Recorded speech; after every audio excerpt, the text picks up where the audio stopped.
ಬಸವ ಕಲ್ಯಾಣ ಮತಕ್ಷೇತ್ರದ ಬೇಲೂರು ಗ್ರಾಮಕ್ಕೆ ಇಂದು ಶಾಸಕ ಶರಣು ಸಲ್ಗಾರ್ ಭೇಟಿ ನೀಡಿ ಗ್ರಾಮಸ್ಥರ ಸಮಸ್ಯೆಗಳನ್ನು ಆಲಿಸಿದರು. ಗ್ರಾಮಸ್ಥರೊಂದಿಗೆ ಗ್ರಾಮದ ಮೂಲ ಸೌಕರ್ಯಗಳ ಬಗ್ಗೆ ಚರ್ಚಿಸಿ ಕುಡಿಯುವ ನೀರು, ಚರಂಡಿ ವ್ಯವಸ್ಥೆ, ಸಿಸಿ ರಸ್ತೆ ಅವಶ್ಯವಿರುವ ಸ್ಥಳದಲ್ಲಿ ಮಾಡಿಸಿಕೊಡುವುದಾಗಿ ಭರವಸೆಯನ್ನು ನೀಡಿದರು. ಇದೇ ಸಂದರ್ಭದಲ್ಲಿ ಬೇಲೂರು ಗ್ರಾಮದ ರೈತರು ತಮ್ಮ ಜಮೀನುಗಳಿಗೆ ಹೋಗಲು ಸರಿಯಾದ ದಾರಿ ಇಲ್ಲ ಅಂತ ತಿಳಿಸಿದರು. ತಕ್ಷಣವೇ ಶಾಸಕರು ಖುದ್ದಾಗಿ ರೈತರ ಜಮೀನುಗಳಿಗೆ ತೆರಳಿ ದಾರಿಯನ್ನು ವೀಕ್ಷಣೆ ಮಾಡಿದರು. ನಂತರ ಅಧಿಕಾರಿಗಳಿಗೆ ಕರೆ ಮಾಡಿ ಕೂಡಲೇ ರೈತರ ಹೊಲದ ದಾರಿಯ ಸಮಸ್ಯೆ ಬಗೆಹರಿಸಬೇಕು ಅಂತ ಸೂಚನೆ ನೀಡಿದರು.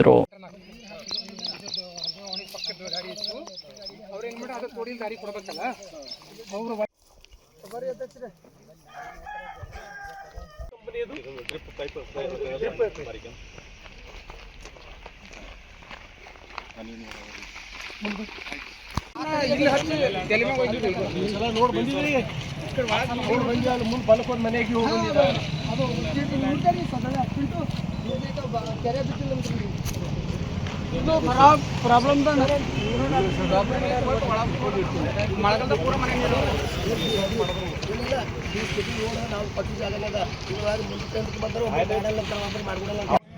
ಬಂದು ಉಂಡು ಹೋಗತನ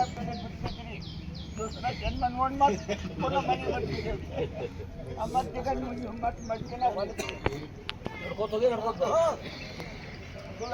ಬರೋಬ್ಬರ 8 ಕಿಲೋಮೀಟರ್ ಬಸ್ ತಪ್ಪು ನಾವು ಬಂದೀವಿ ಪಿಕ್ಚರ್ ನೋಡಿ